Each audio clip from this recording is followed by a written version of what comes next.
Yeah. Da da da da da da. Yeah. Da da da da da da. Yeah. It's level up season. Self-care is more than nails and hair, more than massages, spa days everywhere. It's growing, evolving, doing the work inside. You can't be who you were yesterday if you're trying to rise. It's a mindset shift, yeah, we leveling up. Old ways in the trash, yeah, we done with stuck. Self-care's a journey, it don't happen overnight, but every small step got you closer to your light. JS Self-Care, LLC and Self-Care, JS Inc., non-profit, boots on the ground, yeah, this movement is real. Like, share, tap, follow, and comment, let the healing begin.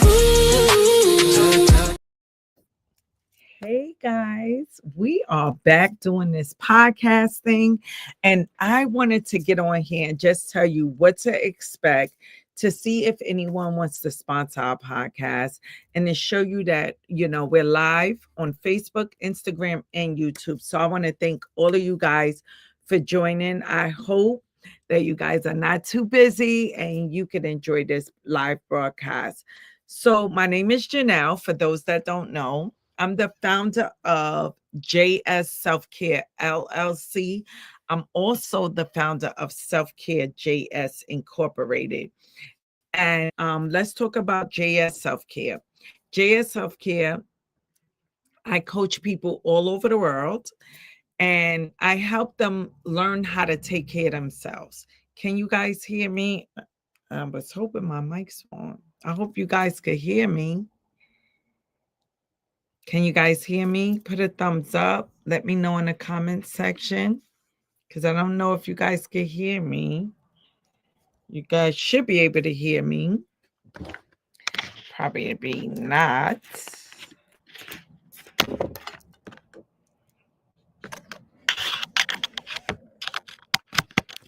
Hopefully you guys can hear me now. Sorry about that. Little confusion, but we got it together. So I'm going to start all over. My name is Janelle, and I'm the founder of JS Self-Care LLC. I'm also the founder of Self-Care JS Incorporated. It's a non-for-profit organization, and let's talk about the non-for-profit. Our non-for-profit organization focuses on mental health, substance use disorder. We feed the homeless, and we just help people everywhere that we can. The ways that we do that is we put people into drug treatment facilities.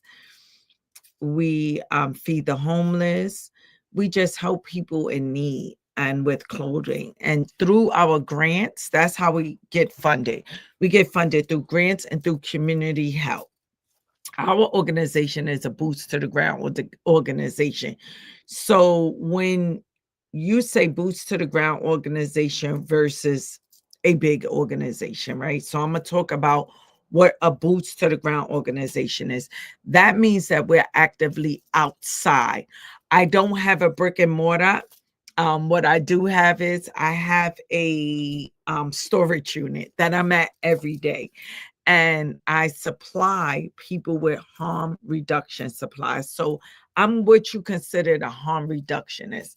And some of the supplies that I give, and I hope I don't get banned for this, but I give out condoms, xylazine testing strips.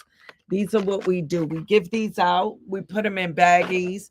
We also give out fentanyl testing strips, and we give out Narcan. All of those things are used to reduce harm. And this is what Narcan looks like. My bed did down. This is what Narcan looks like. I should have had it on the table.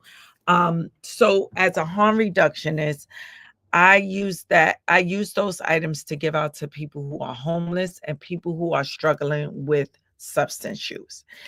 So the way that we get these items is people send them to us. The New York State sends them to my organization. So when you have a non-for-profit organization, you're able to get all these items. So that is how we're able to supply the community. I feel everyone should have a harm reduction kit in their home. There's so many people struggling with substance use disorder. So many people that are dying from fentanyl. And one of the hard things for us is I lost my dad to a drug overdose. And being that I lost my dad, I am so focused on people and connecting people, right? I'm a real big connector. I will put you in a program. I will feed you. I will not give you money, but I'll do all these things.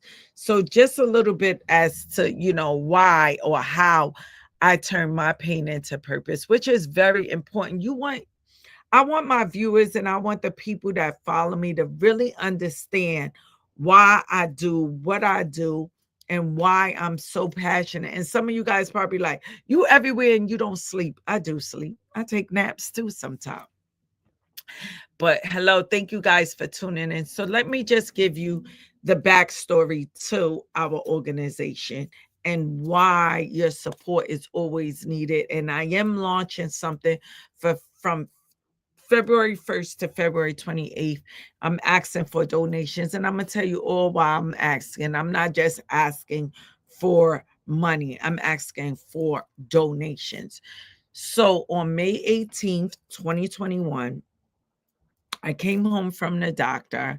I was angry with my father, and I was downstairs cleaning. I noticed that my father didn't come downstairs to go to the bathroom, on the phone with my sister, did not realize that he was upstairs deceased. Now, listen to me and listen very, very clear. I'm here to tell you my truth. This is the honest to God truth. My father struggled with an heroin addiction before I was born. He would have his times where we would put him in a program and he would stop using drugs.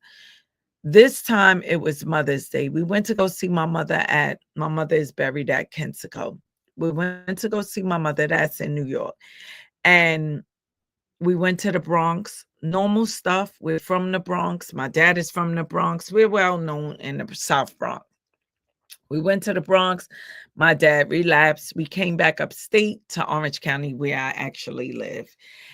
And when we got back, my father was using. So I was angry with him. I was like, I'm getting too old for this. This stuff needs to stop. All the while, um, I was like, I'm done with this. So whether he went to the bathroom or not, I let anger take over me and I didn't care.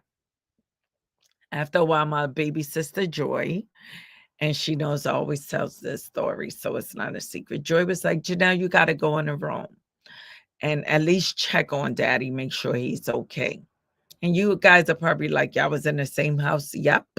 And yes, I'm a social worker. And yes, I help the community. So to answer all those side thoughts. Went in and my father was deceased. I ran to my car and I got the Narcan. Now, Narcan should not be housed in your car, of course, because you have an addict in your house. That was insane on my part. I Narcaned him twice. My father was already gone.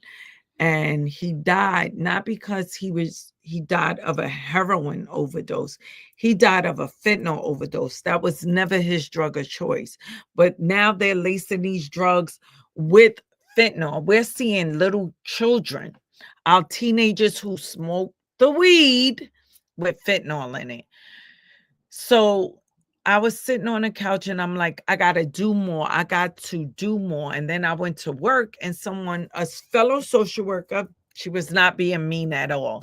She was like, Janelle, you're out here helping all the kids. You out here, boots to the ground. How did your dad die of a drug overdose? And I was like, well, first of all, I was not my dad's therapist. I was his daughter. And I've put my father in many programs. Bronx, Lebanon, we was always the first one here because Bronx, Lebanon, I don't know if they still have the detox, but on Franklin Avenue, 168, and well, it's considered 169 in Franklin, we would be there at like 5 o'clock in the morning to get him into detox because there were times where he wanted to detox. When after my mom died, he wanted change. He went in the room and he kicked the habit. That is very dangerous. So be careful with that. We've seen my father kick the habit. That's what we call when they're trying to get off drugs. And he locked himself in a room. And as he locked himself in the room, he was clean. He was clean. He started exercising, getting into it, but he used. And because he used, guess what? He died of a drug overdose. And he died. There was no heroin in his system. Fentanyl and tramadol was in his system. So I say this and I try to tell you guys, do not buy your marijuana from a smoke shop. Do not buy your marijuana from the gas station. Do not buy your marijuana from your friend, because believe you me, your friend don't want to kill you. We don't know what these drugs have in them. And that is why um, overdose is at an alarming rate. Now, recently, one of my friends, I'm going to leave him anonymous, he texts me. He's a politician, but a friend. He texts me and asks me a question like, do I think the numbers are skewed for overdoses? Absolutely. If you don't get an autopsy, you don't really know how many overdoses it is. The only time autopsies, like we didn't have a choice. My father got an autopsy. But I'm telling you, if the police and the coroner does not feel that an autopsy is needed, then you have to pay out of pocket if you want to know why your loved one died. You got to pay out of pocket. So, what does that mean? That means the numbers are skewed. So, right now, it shows overdosing is very low. But we know what's going on in Kensington, Pennsylvania. How can that be? How can that be? Overdoses are still high. And the reason why the numbers are low because there's less autopsies. How many families got thousands of dollars to pay a private person to conduct the autopsy? If your state or county does not feel an autopsy is needed, they don't do it. So that is why the numbers are down. So don't get it twisted and think that these things are not actually happening, because they are. They're happening in our homes. How many people have autoimmune disease like sickle cell, lupus, cancer, fibromyalgia? All of these long-term illnesses are prescribed what? Opioids. And all you need is a person who feels like they're in so much pain because they're prescribing fentanyl, they're prescribing morphine, and they feel that they're so much in pain, they could die of an overdose as well, just from taking a medication. But eventually, what the system and what the world is designed to do is it is designed to have you addicted to these drugs. So now the pharmacy, that person that goes from hospital to hospital to hospital, they, instead of club hopping, they hospital hopping. The reason why they're hospital hopping is because they are trying to get a prescription for opioids.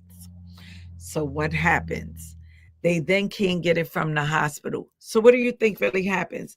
They then go to the streets, and your street drug dealers, they buying the drugs from someone. They're not testing the drugs. So what's happening is they then selling you fentanyl, you thinking you're buying heroin or you're buying a oxy or you're buying something that you want. Instead, you're getting like a placebo. You're getting a fake pill, but you're getting a fentanyl and it's killing you. It's killing our people. And guess what?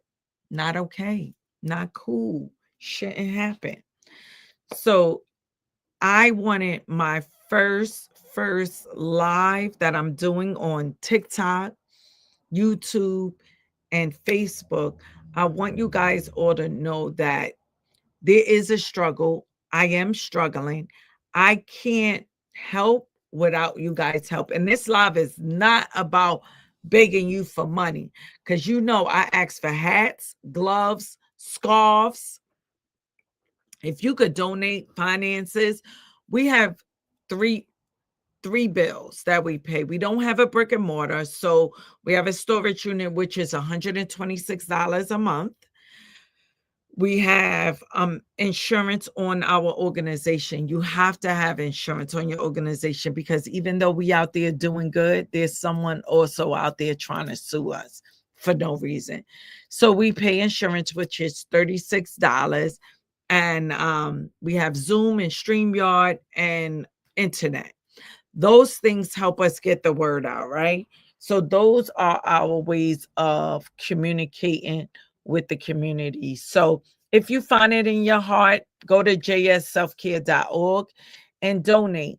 If you find it in your heart to say, you know what, I'm going to send you now some blankets, you're more than welcome to send me some blankets. You're more than welcome to give me socks, whatever you can.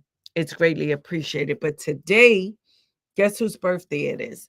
Today is my dad's birthday. And it's unfortunate that me and my family, we don't get to tell him happy birthday because he's not here. I have him in my ring. He was cremated by his choice. So I carry my father everywhere I go, but today is his day. And instead of feeling sad, we should be feeling happy. We should be messing with him. We should be He should have his iPad, because he was so big on the iPad. Oh my goodness. He should have his iPad and be answering all of his FaceTime calls from his grandkids. But we don't have that because someone decided to lace his drugs, or the person, because it could have been one of his friends that sold him the drug. And at first, yeah, I was like, yo, that guy could die. That guy or girl could die. But when you think about it, what if it was someone who loved him and did this, right? Someone who was just selling drugs. Should they be selling drugs? Heck no. I am not promoting the sale of anybody drugs. That is a no-no. But what I'm saying is fentanyl, fentanyl. He didn't like no daggone fentanyl. He was an OG. OGs did heroin, and he didn't deserve it. He didn't deserve it. Your family members don't deserve it. And this is why you must have Narcan in your pocketbook. You can save a life. You can freaking save a life. Why we tell people don't get high alone. Why you have to have this in your home. Because if you got a teenage kid and they're out here experimenting, you want to have this. You want to have this. You want to be able to give these things out. I give them out all the time when I'm talking to addicts, people who struggle with substance use disorder. I want to say that people with SUD, I want to tell, I always tell them, wait, I don't want to. I tell them, please don't get high alone. Please make sure you take the Narcan. I know you don't want to test your drugs, but please, please, please do me a favor and test your drugs. Please. I'm not telling people to use. In my world, we could eliminate every single opioid in the world, fentanyl, anything with opioids in it. But that's not the real world. So we got a fight. And I appreciate everyone for tuning in. As you can see, I will be back using this platform, giving you self-care tips. Like, look both ways when you walk in the when you crossing the street, or I'm saying, listen, you come first. Be selfish. So stay tuned. Eventually we'll have a schedule, but right now we're just going live, and I hope you guys watch the replay. If you find it in your heart, share the live. Share the live. If you find it in your heart, if you find what I bring to the table of value, share it. It's not going to hurt you to share it. And I encourage you to, because there's someone who's waiting to get in contact with me. There's someone who wants to get into treatment and don't know how, or don't have the insurance to get into treatment. So this is how we can help. So everyone, enjoy your day. Today there's no school. Um, I'm a school social worker by day, a life coach at night, teaching classes in the evening. I'm just a little bit of everything. But have an amazing day on purpose. And remember, you matter, and so do anyone who's struggling matter. Have a great one. I'm going to end this stream now, and hopefully you guys can share it. Bye. Love you. And happy birthday to my superhero, my dad.